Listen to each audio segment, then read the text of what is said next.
I am here today. I'll let him introduce himself, but I'm super excited because he has the most interesting cars in Ireland by far, because he's kind of a madman, it looks like, when he builds them. It's so different than everything else, from his driving style and the way he sets up suspension to the way he talks, the way he interacts with everybody. He doesn't give a fuck. Is that nice introduction, I guess? Introduce yourself. Yeah, I'm Darren McNamara. You probably know me from FD maybe a couple of years ago. So I drove for Falcon for 8 years and left when they pulled out they pulled out of their full team. When we had the rigs and all that stuff. So then came back here and kind of built this Group D and started developing my own stuff and doing my own thing. And you've seen it yesterday, the day before. All right, so before we talk about the cars real quickly, promote your shop. What does it do? What's it called? Where do they find it? Yeah, we're Group D, so you can find us groupd.ie online. We sell all sorts of parts that we approve, competition stuff, roadcast stuff, very much JDM, a little bit BMW, things like that, just drift related.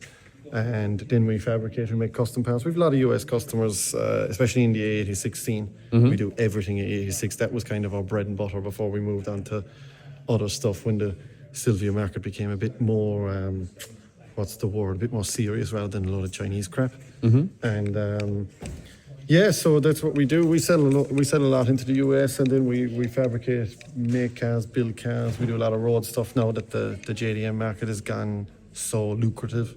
We do a lot of road stuff as well. So we're always busy, but that's us. We've got a pretty good, reputation. We've got some nice cars. We do a lot of cool shit. All right, which car do you want to show us first? Because this could be 2 episodes. Oh, you want to show us the S13 first? Don't you? Let's do it. You want this one. This is the baby. Yeah. She's the comp car. Is this not going to be the comp car, the Audi? No. I don't think the Audi has a chance of beating this thing. I don't think many cars have a chance of beating this thing. When you sit in and drive it, it's like an extension of you. It's just a pleasure. It's a beauty. That thing hasn't the hopes. Just the power delivery as well is one thing, because the power delivery is how it is, and then the power to weight and the balance of the car, you can put so much more grip into it and still have the control, as I like to say, kind of the control on 2 feet, with accelerator and brake, rather than pumping the clutch the whole time with maybe a laggy turbo car that needs peak power, and you can't have peak power without lag. So this is the baby for me. Okay, so tell me real quickly. This one. This is my nicest one. The Audi? This is my dream. I finally have it going, but this one, this is for banging doors. I wouldn't be banging doors in that just yet. All right, explain to me real quickly the thought process upon building this car. But before you do, wait, I guess I'm getting ahead of myself. Is this the best drift car in Ireland? Well, I think so. It's my dream recipe, so to speak. But, you can't argue with James Dean's cars as well. They're exceptional, Yeah, but is this one better? Well, I would have this, definitely. Okay, so this is better than James Dean's car. You said it. No, you said it. Well, I prefer it, yeah. Okay. James is on a different thing to me, Yeah. James is a pro drifter. That's his job. He's the best in the world. You were a pro drifter. I was, but now I have a, Or are. I shouldn't say were. That makes it sound bad. Well, now I have a responsibility to the shop, Yeah. and what we do, we like to do things differently. So James has a brilliant S14. But it's mainly off-the-shelf stuff. Now he does his own tweaks, but he's sponsored by a lot of brands and he runs their stuff and all that. Whereas everything I do has a difference to it, a different touch. Approach it from a different way, try something new, this, that, the other, which is where I get my kicks rather than, if I was just going for competitiveness, you would keep a recipe that everyone keeps, But the fact that I get a chance to maybe develop some stuff and try and get an edge, then it's really coming together with this one. So we like to do something different, as the car behind you, unique. This is unique, that's unique. The Corolla, who's actually still in the truck, but you would have seen it at the weekend, that's unique. You need to stand out, I think. Well, when you're talking about uniqueness and everything, I think this thing stood out for me as a judge. The car it moved completely differently on track than any of the other cars. I got distracted. What I was going to say is this car, when you're saying unique, it moves very uniquely on track. I don't think a single car moved in the same way it did. When I would say the way it moved, do you want to describe it? Because you know way better than I what I mean, probably. Yeah, we get this all the time. It transfers weight a lot. So there's a lot of vertical movement in the suspension, be it under acceleration, under deceleration. It manages to do that while keeping a big level of control. over the platform, you know. So you get a lot of cars, I won't be mentioning names, but maybe in the US where they go, you know, very soft with things and are lifting wheels and three-wheeling excessively. Three-wheeling's okay, but excessively doing it, and then you do get a big unbalanced state of the vehicle from one direction to the other, because the car has to go through so much rolling and stuff to settle itself again. So you got to be wary of that kind of thing. But this does move around very well. The transitions and stuff in it are absolutely violent. And why do you do that? Why do you have it move that way? Just for grip, just to create grip. I mean, half of, if not more, of the thrill of it for me is outperforming the other vehicle, you know, with something you've built yourself. That's what I'm into. So if under throttle or whatever, I can pull away from someone else who has put their recipe together, then, you know, that gives me my kicks. So why don't other teams build this way? Is it because they don't understand it? They don't know how to build that grip into cars? Maybe, hopefully. Because you combine the style of the build with the style of your driving, and there was no one on track this weekend, no one that was as aggressive as you, as close to the other cars as you, as surgy, with like as aggressive of transitions. All that kind of seems built into your personality and the car itself. Do you want to talk about any of these things? Explain the concept behind them? Because you can just say a bunch of vertical movement in the car and like a bunch of grip, but that doesn't really tell the audience much more besides what they can already see. Yeah, the weekend. Tell me something secret. The weekend was fun though. I mean, just approaching it a different way. It wasn't part of any point series, so you're not worried about doing something stupid, you know. It was for a huge crowd, a lot of people who maybe hadn't seen us before or what we do. So it was like, just, you know, take the brain out of the head and just fucking go for it. So I had no radio. I gave my spotter the day off.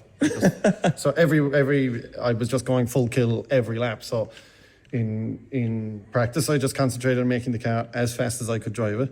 And then it's probably too fast for qualifying to qualify really nicely. That's always the catch-22. You end up with a nice fluid setup where you can hit all the marks and be lovely and sexy and the judges give you a high score. Or you can go really tight, as you would say in the US, a lot of grip. And you can be a little bit choppy and it's much more aggressive on throttle and stuff. So that balance, but I didn't give a shit about that balance at the weekend, so we just went absolutely all out. And, you know, no information from my leads while the other guy was chasing, whether I pulled 10 cars away from him. It didn't matter. I was just going to enter on his door anyway. And it was actually great fun just to have a lifestyle event, so to speak, and just be able to push and put on a show, win, lose or draw. So that approach made for some spectacular moves and dives and door banging. It was glorious. Yeah, body panels going and bumpers being destroyed and bash bars and shit. Yeah. And is it acceptable for cars, like for the drivers to drive that aggressively in Ireland, or do they get pissed? Because like these doors and headlights and all these things on these cars are aggressive, and you must have hit him multiple times on that lap. It's an interesting one. You know, it's not something, you know, we like to rub tires off of doors and stuff, but I mean, there was a good bit of fucking hitting at the weekend. Yeah, that was violent. Yeah, there was, and I don't know, would people get a bit tired of it if you kept it up the whole time? Something I've been thinking of after the weekend, because I really fucking enjoyed it. So I might. No, the car is getting to a point where just like this one will or whatever, the kind of that's it. And you've done so much competition, the absolute pristineness and sexiness of it is wearing off. So at that point, you don't really care if you start breaking shit. So it leaves you go a bit harder, we'll say. But it was very enjoyable to drive like a fucking lunatic, you know. And I mean, the feedback from it has been amazing, and we should have won that battle easily. And I'm not so sure, you know, we would have been top 4. I would have fancied myself very well to get through there, and I really was. I kind of thought you were going to win, honestly. I was really eyeing up to go James as the battles went on. You know, I didn't see many battles, but as the bracket kept coming down, you know, you're looking, who's going to stop James, and that's always the question. No one can. Not that I could, but this thing is a little bit special, you know. So I was really looking forward to going head to head and seeing who might get away from each other or whatever the case may be. Not to like stir up the pot, but I was going to say your judging, or the judging style here, does not coincide with your driving style. You are flamboyant and you drove really hard. At the weekend, for sure. I mean, that kind of style of driving is. Or do you not normally drive like that? But that kind of style of driving is something that I haven't pulled out A lot. Well, we're just back into competition too. You know, I took a big break from it. But I mean, in my early FD days or whatever, I certainly would have wreckers or checkered the thing, and it was spectacular. But it wasn't. You know, everyone wasn't very happy about repairing the car a lot. Yeah. Now that I don't have any intents to, sometimes you just don't give a shit. So like the last round of the British Championship, we went fairly mental and did a lot of rubbing, a lot of marks and stuff, and it was really spectacular and really enjoyed that. And then we took the same approach at this one, even throwing the spotter out of the equation and the radio and just whatever will be. But it was a lot of fun. But the judging, like I know I've judged, you know, with the likes of Kieran and whoever, and I know what the judges want. I knew I was in trouble when I made that mistake in the last corner. Yeah. Disappointed with making that one. I just hit him too hard. If I just hit him 3/4 as hard, there would have been no issue. And I just kind of lost the run of fucking things in the middle of the corner. But yeah, I knew I was in trouble from that, so I know what the judges expect, you know. But there was a lot of advantages I was making by doing a lot of dives and a lot of... No, it was ridiculous. It was awesome. A lot of pushing. So it depends. I don't want to jerk you off or anything, but it was really, really good. No, it depends. I mean, if the crowd like it, then that's great. You know, it should be towards the crowd was silent when they gave the Shanahan the win. Yeah, I didn't even know that. I couldn't hear, so the flagman was pointing, and I forgot that. So I was looking around at who was going. I thought they were going to announce a big roar out of the speaker setup, but I knew I was in trouble. When I knew you were split in the tower, I was like, just give me one more time because I know exactly what I have to do now. And I know how fast and how slow he is, and I know where we were, and I knew that I had so much more pace that I didn't even need to go that hard to pull off the battle, you know. So I was hoping for one. I knew I wasn't going to get the actual win because of the error I made. Yeah. You know? But I was hoping. I didn't know what he did behind me either, obviously. So I put out a good lead run. I didn't know where he was behind me. If he was stuck to me for the whole thing, I wasn't sure. So I was like, just give me one more time because I'll just move on. I was with you. I tried to convince him, but your own blood wouldn't do it. Yeah, you're going to have to talk to him. The guys were showing me here. You put up a video saying that you wanted us to go one more time. I think the crowd wanted it too. The crowd absolutely wanted it. It was the best run. And I was hoping for the event that it was, and it was just a showpiece and everything that you know, they might. Sometimes the crowd can sway. The judging is just an atmosphere thing. So I was hoping they might give us one more time and give me another. I didn't feel like that event with that judging, like the atmosphere judging. Like, yeah, well, the judges take their job seriously. Yeah. And that's how they do their competition judging, and they were consistent, and it's consistent to the other drivers that are competing too. So you know, you can't do anything about it. One thing I do want to say as a judge and everything up there, this was some of the best judged event stuff I've ever done. And I'm just like ribbing at them that they should have done it one more time. They stuck to their guns and they did a fantastic job. And I'm not saying anything bad. I was super excited to judge all that stuff. I thought the judges did a wonderful job. Even while judging, I told them, I understand your criteria, but I'm going to disagree with it because it was so good. And I understood that I was disagreeing with it. And that was the only time the entire weekend, like I disagreed and we didn't do it. But I made myself known, and then I just let them overrule me, which is easy when there's two other judges and you let them. And it's easy to stand up and like, because I knew I was going to get overruled at that point. I almost picked up the mic and talked about it. But then I was like, that's really rude to the judges to call out and say you guys suck. It's always interesting to get a different point of view, you know? Yeah. So we were also really close on time at that point, so I didn't want to throw stuff off. Okay, we keep talking. Let's talk about the actual car. That's why I'm here. I'm here to find out why this thing is different, and not just because of like a YouTube video, but I want to talk about suspension with him. He's not going to tell me all the secrets or anything, but I want to know why it moves differently, why he chose a power plant, why he chose everything on this car, because this car is ridiculously cool. And say even James Dean's car, it moves like a normal drift car. Most of the drift cars out there, maybe one's fast or one's different. This was the only car that moved completely different to all the other drift cars out there. So let's see why, and we'll ask you why you did specific things.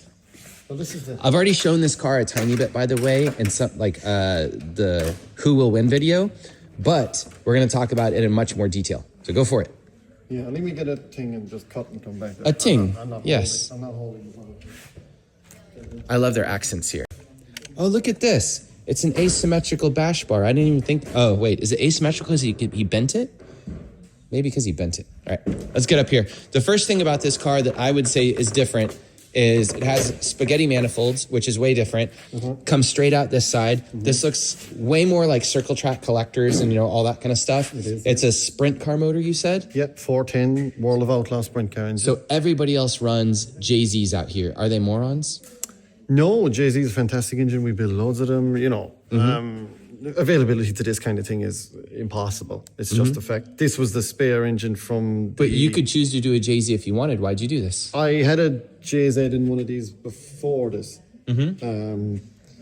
But again, just going back to the turbo power delivery and stuff, it's just not what I'm used to. FD. This was the FD engine, so this is what we had in the Saturn Sky and the S14 Falcon, and this is the spare motor from that time. So I got the spare motor, basically. So it's a very difficult thing to get, impossible to get over here. Never mind. You just buy them and ship them over. Very expensive. Yeah? What are they, 40 grand? Yeah, definitely more. But you're going to spend that on a 3.4, how much more, like 60 grand? Probably 50 by the time you convert it to EFI and stuff. But like we don't stroke 2Js really over here either. Most 2Js are 3 litre here. Why is that? Cost or just because it rattles them apart? Yeah. Rattles them apart? Yeah, they're way more reliable 3 litre. Plus, we don't have weight rules here.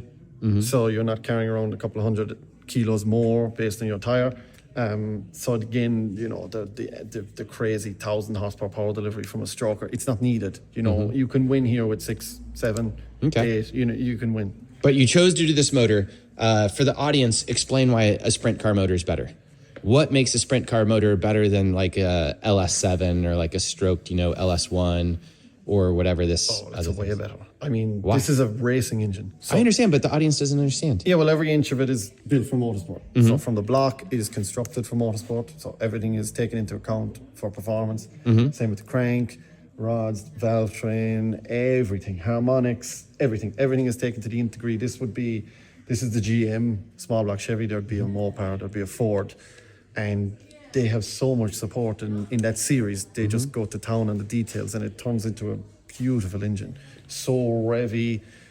I mean, it'll rev to 9,500 if you wanted to.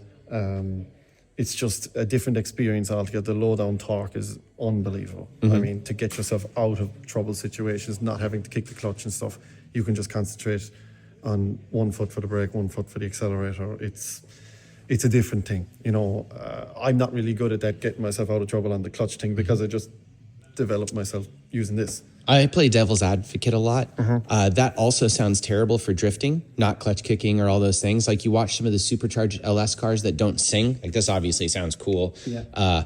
If they drive like that, it just is like, brrr, brrr, Yeah, brrr, yeah, like it sounds terrible. Well, you see this thing, someone might think you did a clutch kick and all you did is press the throttle. It revs like an absolute motorbike. So you can hear it going around the track. It's all, whoa, whoa, whoa, whoa, whoa, whoa. It's all throttle control, and you can be so sharp and aggressive with it.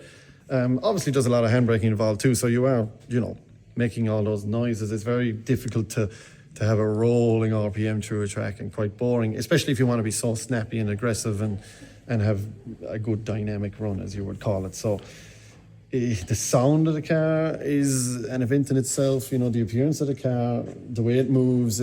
For me, you think of a famous car rather than a famous driver. Personally, I like the cars to be the star. I like it to be different. I like the car to be, did you see that one? It's a difficult thing to do with a Silvia because they're so overdone.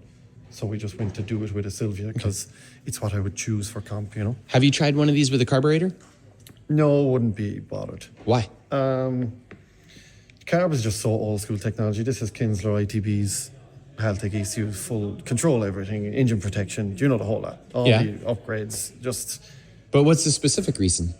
Well, carb is just too old school, and it's a horrible 4-barrel and a big round. They normally have a big round. I understand you're saying these things, but what's the specific reason? It's not a power difference because a carb is going to make just as much power. Yeah. They're going to atomize like the fuel and cool But the everything charge. else will be Like there's better. some cool things. Yeah, but everything else will be better. All your cold start, and it's pretty cold here, so all the management of that will be an awful lot better. Individual cylinders set up on ITB, individual cylinder tuning, all that kind of stuff. Carb is, the carb will work, and it's a technology that's been taken very far in the US with the 4-barrel setup that these use and all, but they used in a big distributor and leads and like a magneto, and it's just horrible shit. You need to go to proper EFI and management, and then the ECU will switch everything on. Like there's no buttons in this car, so the ECU manages everything based on temperatures it sees from the engine. You can't do that either. It's just a load of stuff that you don't want to go back in time with, you know. I'm asking specifically because I have 2 circle track cars, like one cup car and carbed. one whatever. They're both carbed, and I'm like really enjoying it. The carbs are amazing right now. But I mean, so much fun. Just as an overall package to manage the car. I mean, the I just ECU asked because I want to know. So much better. And the Kinslers are incredible. They're really expensive, but the throttle button setup is incredible on it, you know. And it gives you, you know, ITB. Who doesn't like ITB, you know? Especially when you put it on 6.8 litres of 410 cubic inches, it sounds incredible. Like. So one of the things I do agree with you with is when you have like a crazy small block like this that's super responsive, because I have one that's like, it's a 358, so it's not a 440 or whatever displacement this is, but like you don't need a clutch kick. You just get in the gas, and with like, do you use a teeny tiny button flywheel on this, or do you use a large one? Button, 7 1/4. Okay, I have like a 5 1/2 on mine, and it just goes nuts. So is a 7 1/4 like the sweet spot where you can still clutch kick it and beat it up and it doesn't mind? 5 1/2 is too much heat in a small kind of displacement, if you know what I mean, small area. So we go with the 7 1/4. It's kind of the industry standard competition, really, using a quarter master. Is it like a triple setup or a twin it's a disc? triple. We have a twin for it as well that we haven't used yet. We went with the triple. It did very well for a year. And now we just put a brand new one in for this event that you were at. Kept it simple, but you know, with this engine and gearbox combination, you can just buy the clutch, the starter motor, the bell housing, all in one package, you know. So it takes so much crap out of the equation. Yeah. So it's just better off to keep it simple sometimes. And 7 1/4 with the compression of the engine and everything is still going to rev like banana. I don't like going down to the 5 1/4. It's too much. You'll slip it. You'll get it really hot. Mine just came with it, so I just bought these things as they are and play with them. But when you're on someone's door and you're doing a lot of clutching and things like that, like by the end of the run, you'll feel the difference in the pedal and stuff with the heat and you can even feel it with the 7 1/4. With a 7 1/4, do you get a full season out of it? Or I guess you haven't driven the car that much. One season, yeah. We've calculated based on what we've done with the car, we probably get a season out of it. Yeah, they did send us a twin, different material clutch, and they said this is going to be better for you. You're going to get more out of it. But we just didn't put it in because we didn't want to chance it for the weekend. It's a relatively big job to be doing it on this because with the engine so far back, it just doesn't tilt as nicely as we'd like to. It's very easy to get the gearbox out, but it's very difficult to get the bell housing off. So we just stuck with the triple because we know it works really good. Judging drifting, JZs often do super well with qualifying, and like some of the supercharged LSs that rev to like 6 don't. You kind of combined a V8, but with a complete sound machine, so you've got all the available torque and stuff. This thing sounded amazing on track. Did you put a lot of thought into that when you built all this? Did you do that specifically for sound? Yes. Did you do it for power? Sound. Did you do it to crash your car and then rip the headers off the car? Like, what'd you do? Totally done for sound. It's actually sapping power from the car, which is something like not knowing exactly. We know from the US, but we use a dyno over here, and all our information is based off the one dyno. And then not knowing exactly what figure we'd make. It was just an experiment. That's why the manifold is currently mild steel. It's an experiment, you know. So we just wanted to. It's a 180-degree crossover, so it takes 2 cylinders from one bank and 2 cylinders from the other and puts them into one collector. And then obviously the opposites go into another collector, so you don't get the left-right bank fire. You get every fire. So it sounds a little bit more high-pitched. It should. I thought it would be more high-pitched, to be honest. I don't think there's that much of a difference between doing 2 4-to-1s and doing the 180. I thought it would be mental, which it seems to be on some lower capacity V8. It seems to really up the pitch of the exhaust to make them sound like they have something special when they don't. A bit like an 8-to-1. I think you'd be more familiar with an 8-to-1. This is a little bit similar. We might go to 2 4-to-1s. I think we will. I think we'd free up another 50 or so horsepower. It was... now that the car is working so well and we know we can put even more grip in the car, I think we could use the 50 horsepower. But then that's dependent on tyre rules. So as the sport has progressed, the tyres have become insane, and I think a lot of them are going to be banned, and we're going to all end up on a more regular tyre. So then we can have too much power and not be able to put it to the ground, and there might even be tyre allocation rules in the future. Do you like that idea?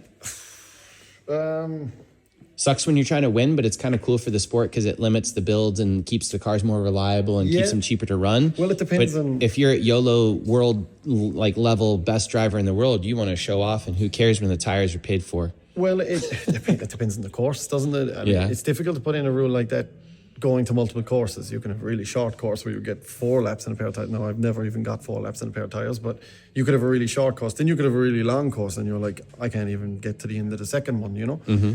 So that is a difficult one. If you have very similar courses, I guess it makes that a little easier. This is a 2 laps car, you know? Mm-hmm. It's a pro car. That's the way they've been developed. 2 laps, tires are done, put on new ones. We could do 3 laps, maybe. We couldn't do another battle. We couldn't do it one more time. So you just do 2 laps. How about if you put it on like a 300 treadwear because the series said that? Would this car work at all?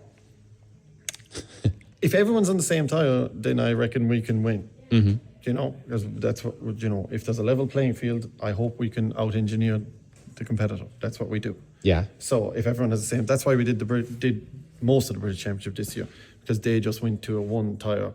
And that interested my brain. That's all. You know, I've never seen a series that's gone to just a 1 tire. Mm-hmm. So everyone's on the same tire. There's no, oh, geez, his tires are so good, you know, he won. Or one guy is always winning because he's got the best tire, which has been... That also deletes all the tire sponsorships for the most part and makes it so that there's no purpose for that tire company to sponsor anyone, 100%. Which is limiting. It is limiting. Give and take. It is limiting, but I mean, that would be a limiting factor for the US for sure, because they have multiple. We don't have any. What do you mean? Ireland has no tire sponsors in the series. Except for the Falcon UK has none James? Either. Yeah, that's a European deal, we'll say. Oh, okay. So he's got that for Drift Masters, but he carries it everywhere with them, so because he's a fantastic ambassador for their brand. So, so it only affects a very small minority that have tire deals. Yes. So one series decided to go with it. We thought that was interesting. We went and had a look. The car was extremely fast, so you know that's one checked off. Kind of, it worked. So that was interesting. I don't know what way it's going to go, but this is a 2 laps car, and you live with it. You built it. You knew it. Exactly. It wasn't a surprise. No. Especially with how much you've been drifting. Well, okay. if you're putting down all the grip, you're going to do 2 laps. Show me about this car. Does it have a sway bar?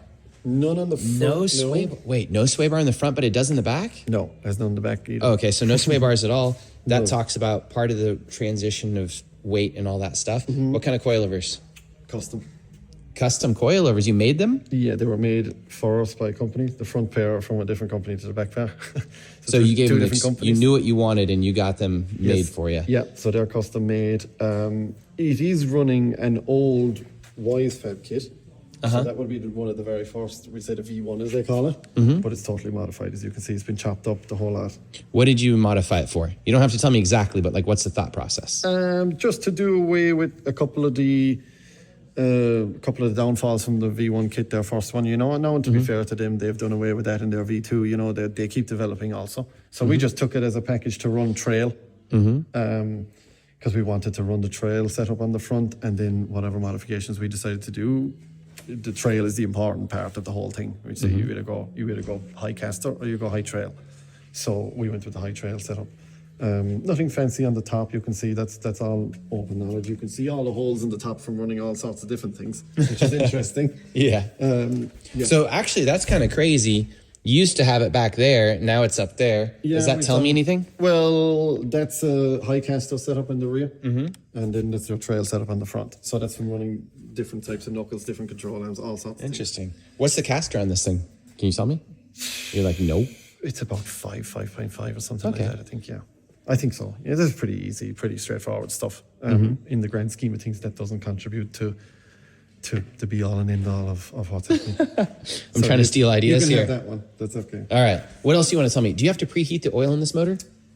We can preheat it just based on ambient. If we don't like it, we'll heat it. So it's got a heater built in. It's got a 50-year-old 3-pin plug wired into it. That looks really funny. Oh, like from America? No, a 3-pin European. Oh, from here. Okay. Yeah, because it came American, so we had to change it, but it's just one we found somewhere, and it looks really bad. But it's got an oil priming pump in, so we prime the engine. If it's lying up for a while, we'll prime it, give it oil pressure. Okay. The engine has been incredible. It's just been absolutely trouble-free. Not a thing. We do the valve lash on it before every event. So that's the one kind of, obviously we change the oil all the time.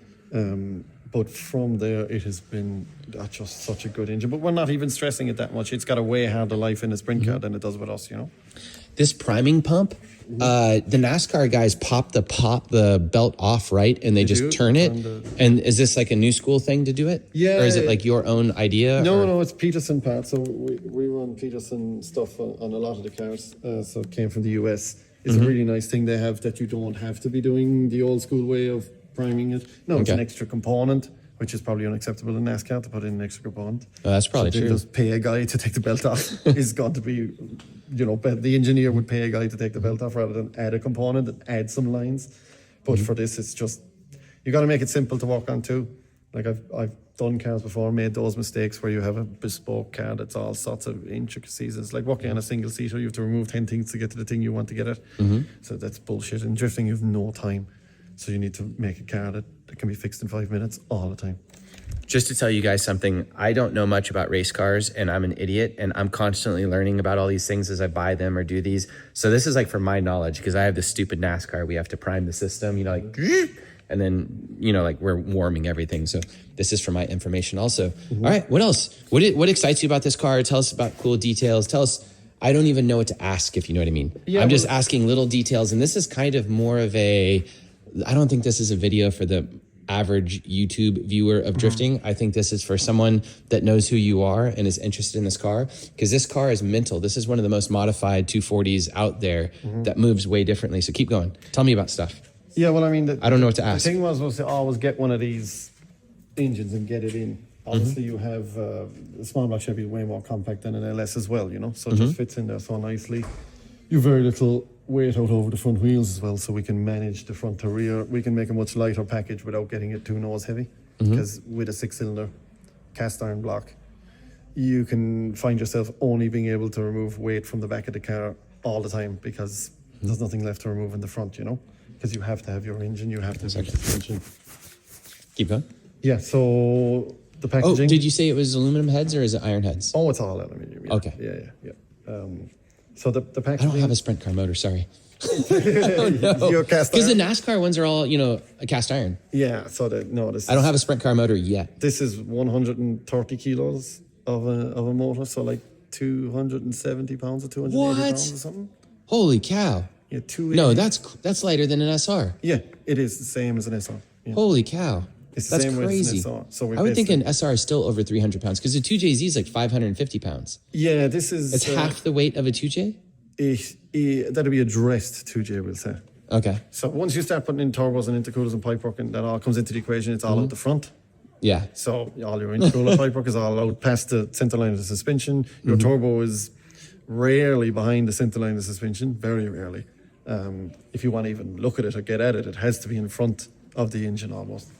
So all this came into account, and we knew we could build a really light package, still keeping the balance we wanted. Now the car was lighter, we've added weight, because we find it performs worse lighter. There seems to be a sweet spot. What is that sweet spot and how much does it weigh? Well, it is about 1120 to 1140 at the moment. What is that, 2,500 pounds? Multiplied by 2.2, so yeah. Okay. Around that, 25, yeah. So that's why we use the 13. It's lighter, shorter. Also, PS is just old school and cool. I don't like modern cars. How did it perform worse at a lighter weight, and what was the lighter weight? We had it down to like 1,040 or something. So okay, 2,400 pounds or something. 23. Yeah. Okay.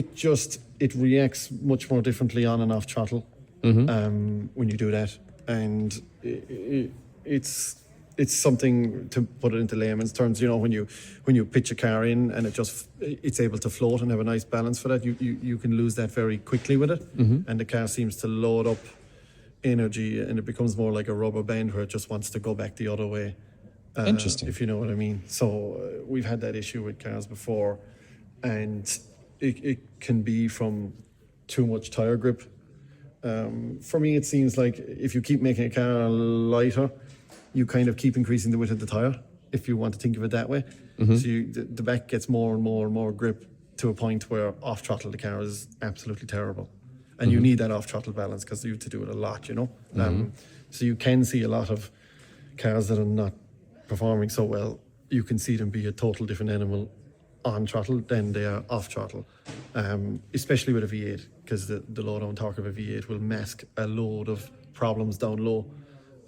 Story of my life. A load of setup problems down low, and then when you come off the throttle, you can run into some problems. So I think we're getting to a really sweet point with this one. I think it's such a pleasure to drive. It is violent but controlled, and it surges so hard when you hit the throttle. It's just such a nice feeling to be able to, jump up onto people and this, that, the other.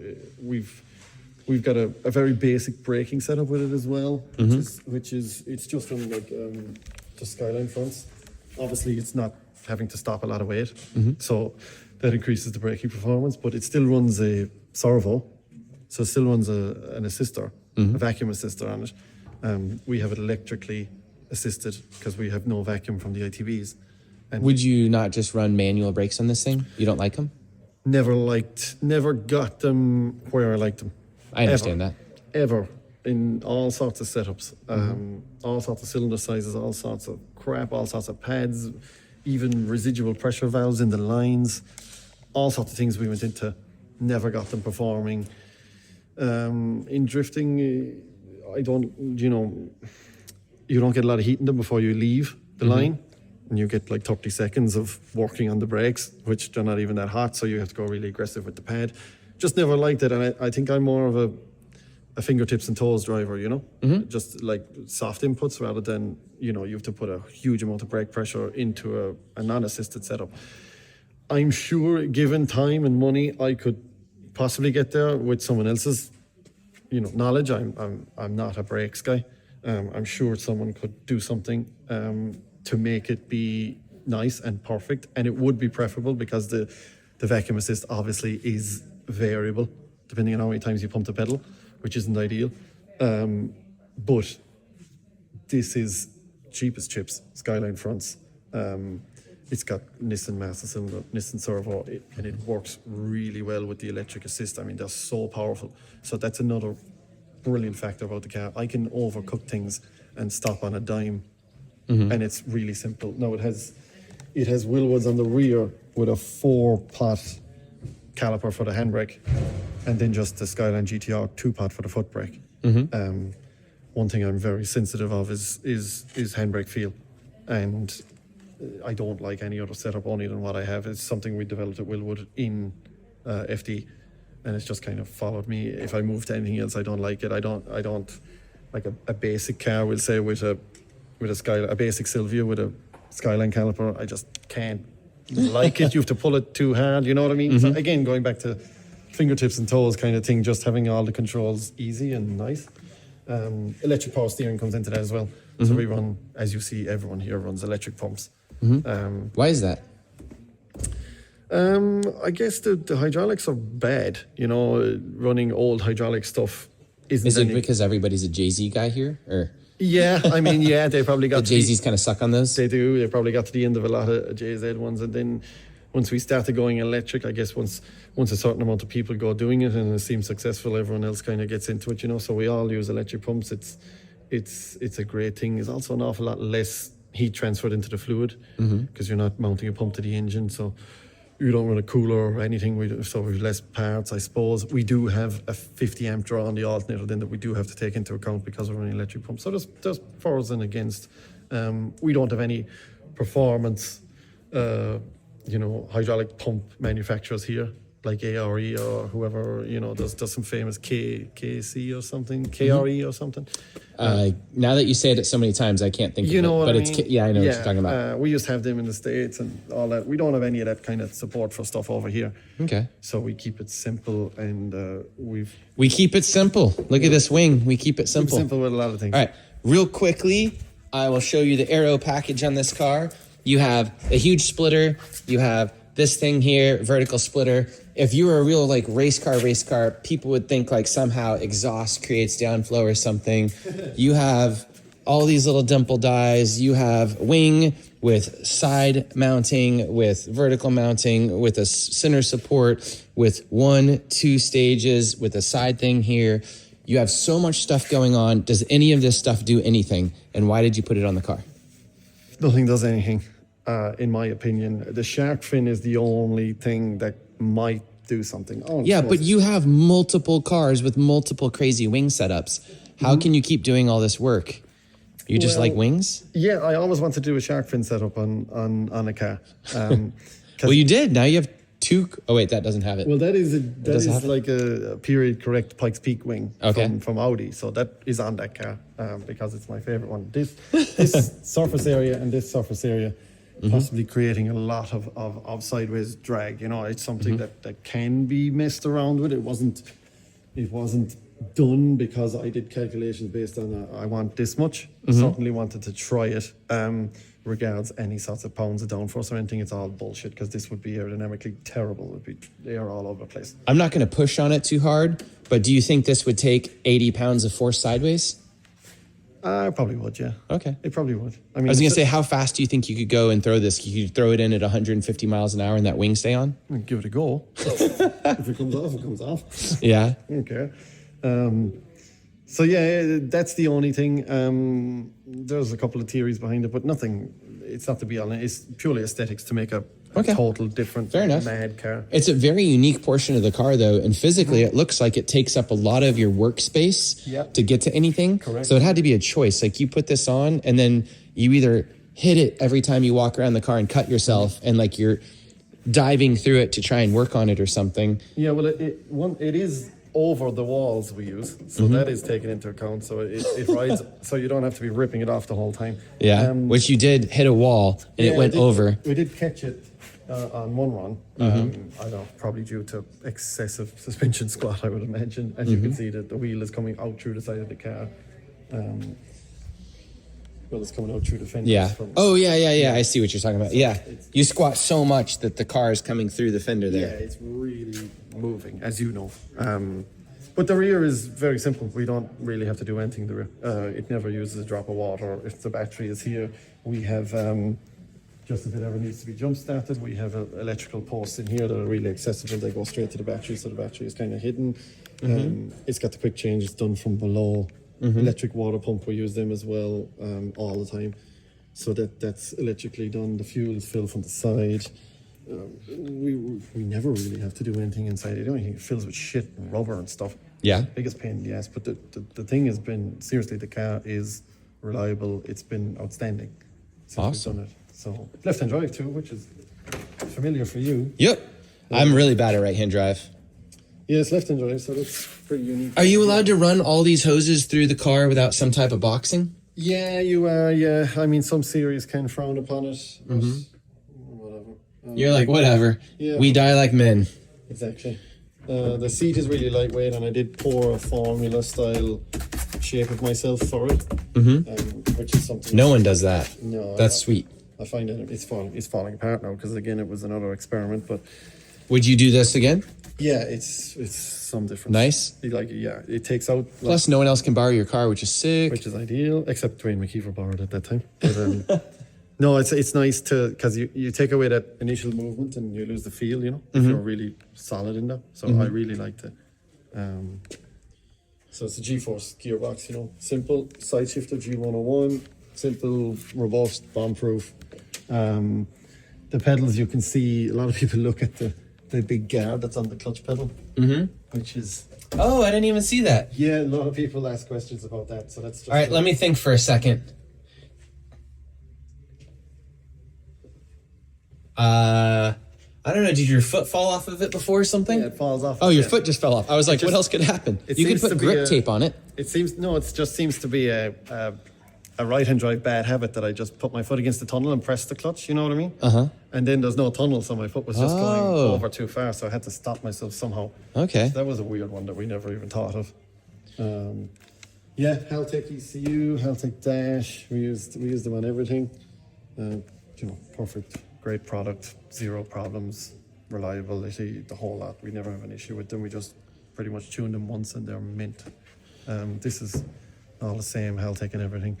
So it's not a, it's a normally aspirated car, which frees up an awful lot of bullshit with forced induction.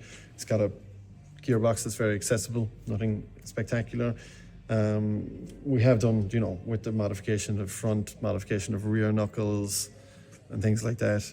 We have approached things in a little bit of a different way, and it's going really, really well. So, yeah, we're going to push it even more. As I said to you, it's not even at full kill mode at the weekend.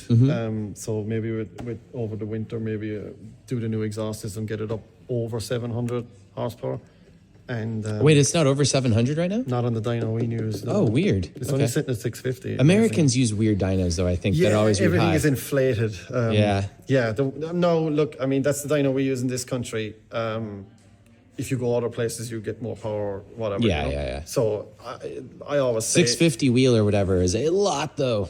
It is it's so not much. even wheel. Wait, it's crank? Yeah. What? So, but I always say to people, look, How much torque does it make? I'd say about 600, I'd say. Okay. But I always say it's only a calculation by a computer. What matters is it's tuned correctly. Yeah. The engine will make what it will make based on how happy you are with what timing you put in and blah, blah, blah. And it'll make what it will make.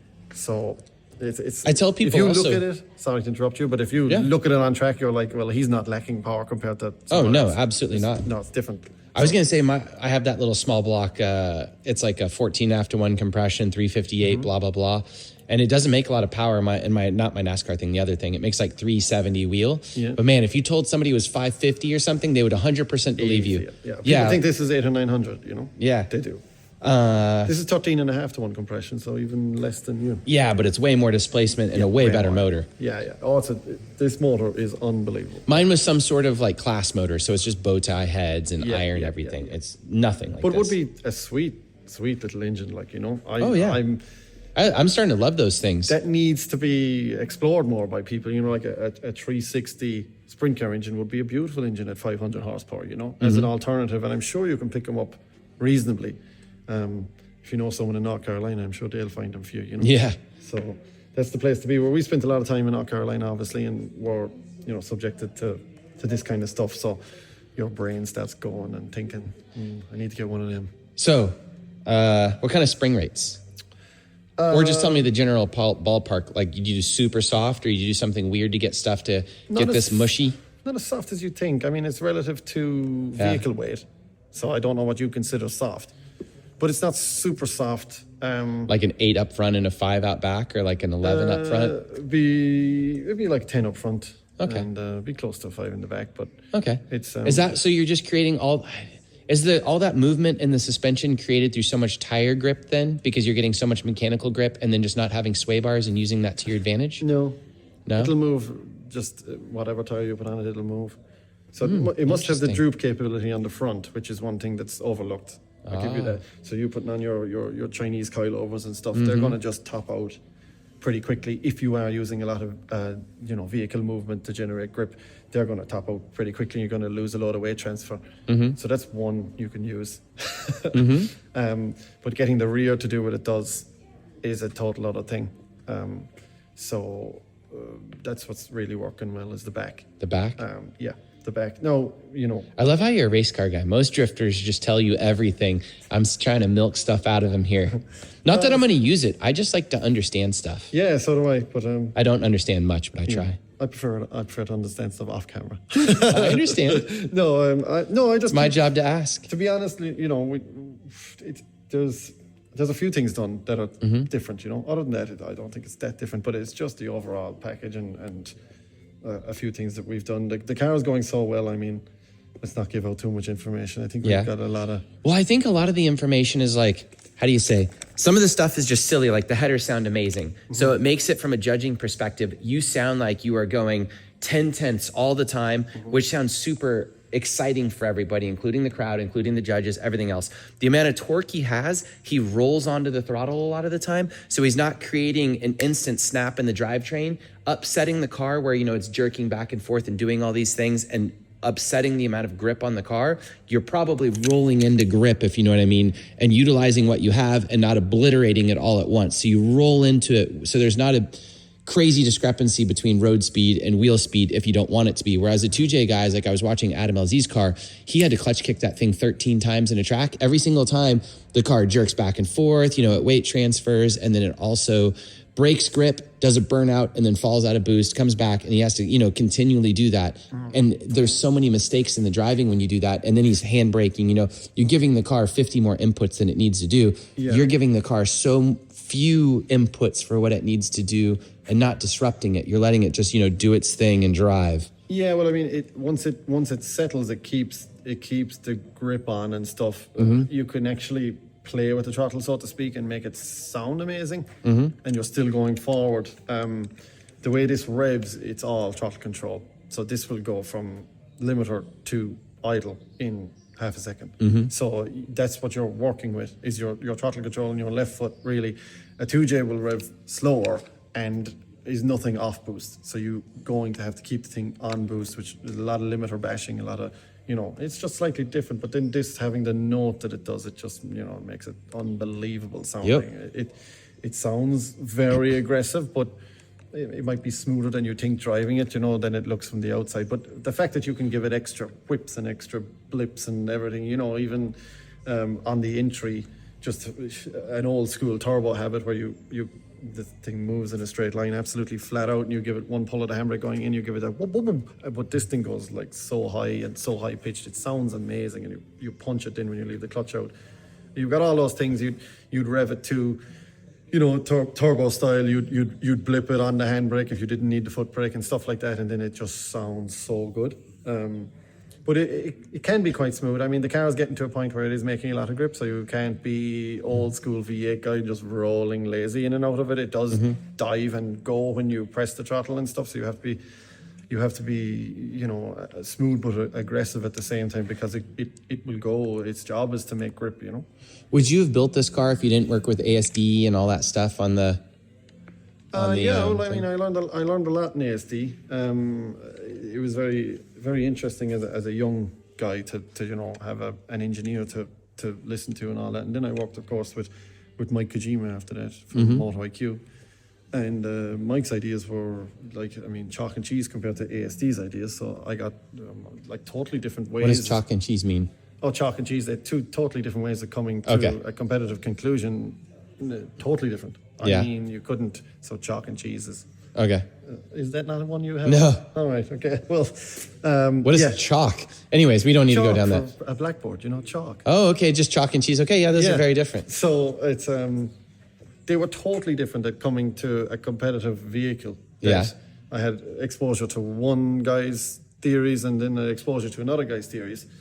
The end result was similar, as in still very competitive. Wins with both companies and this, that, the other. So, but I suppose it exposed me to a lot of information. And then I've done a shitload of stuff myself.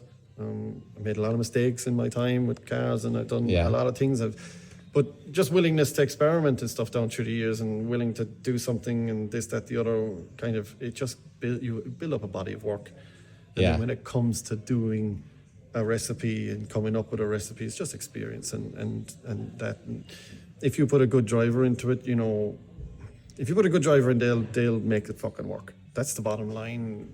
You sit James Dean into a pram and he's going to top 4 the fucking pram. It's just, he is outstanding, So I'm not saying, that I'm a great driver, but we set Darren McNamara into this and he loved it, and he's an RB guy. A turbo guy, those kind of guys that just love one engine over the other and blah, blah, blah. But he doesn't like V8s, but he's like, this thing is unbelievable. Those RB guys are silly to Americans. We don't have good RBs in America. They are silly, yeah. But you know what I'm saying. As an engineer, you do your job, but the driver is the defining factor of the whole thing. So, but it's nice to be able to build it.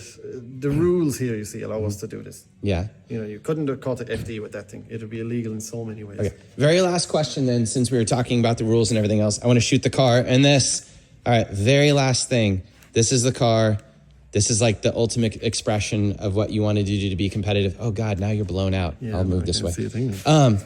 What is next? In 5 years, is it going to be the same car, or are you going to build something totally different?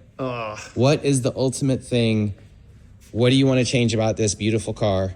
What is the next big thing? Well, as we touched on, next is a little bit more power, and we can unlock more grip. So we've more grip left. We're not at. But I mean, not a different motor? No. Okay. No. We turbocharged that motor in FD for the last year, and it just wouldn't stop making power. Just, it was crazy.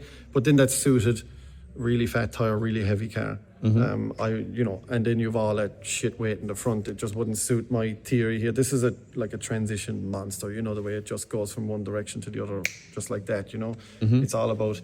That's always my cars were: light, responsive. Well, you're a Corolla guy. Yeah, They're up there in the back. You take advantage of the weight of the vehicle. So this was the thing. Given no weight rule, given the rules we had, this is what I came up with.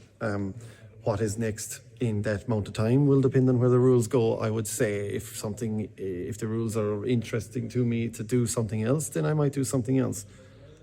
It'll take a lot to beat this thing. If I lose, it's my fault. In this thing, this thing is going really well. So we do want to get a load more out of it, take it further afield. I'd love to go to a bit more stuff. Drift Masters would be very appealing, but very difficult to do while trying to run a company. You know what I mean? So I'd love to do that, but this thing will take beating. If I sell it, which is possible, then I would have to come up with something else. But it's what What's we've the done. price tag? I want 200 for it. 200? Euro, yeah. All right. Oh, I only that's- know one person that can afford that, and you know him. I mean, he might know some other people that can. Yeah. But that's good, though. The dollar is better than the euro now, so it comes down a little bit for you. Yeah. But it'll be really different. Like we've done an awful lot as a small business. This car, that car, all the things we've done. We pour everything into this sport. We love it. Everything we do is for it. We've committed massively, and we need to. It's very difficult to top this. These two cars, the Corolla, what we're doing. This is it's gonna ridiculous. be very difficult to top. So it'll be like this for a while, because I gotta calm down. It's getting fucking out of hand. These things are mental, So. Oh, no, this thing is completely hilariously awesome. Okay, I don't want to take up any more of your time. This thing is amazing. Beautiful. Thank you so much for answering my dumb questions. No problem. And I wish I had better questions for everybody. Ask me questions and maybe he'll answer them in the comments or something like that. Absolutely. There was some stuff he just wouldn't tell me. I should make the thumbnail $200,000 or euro S13 for sale and then see what people think. Do you want to look at this one? Yeah, but this is an end of a video. So 1 second. I'm going to do a quick B-roll. I'm going to do a new... Round 5 of Lone Star Drift is coming up in September 24th and 25th at the Houston Police Academy. I want to see you there. Come hang out with us. Come drift. Come spectate. Come ride in the cars. Bring a helmet. Just have a good time. And thank you to all the sponsors: BC Racing Custom Coilovers, WhatMonstersDo.com, NK Wheels, Valino Tires, ECU Master, KBD Body Kits, and Spec Clutch. I'll see you out there at our next Lone Star Drift event. Next one's round 5. I'm going to win the damn thing. I'm kind of conflict of interest, but it's a long story.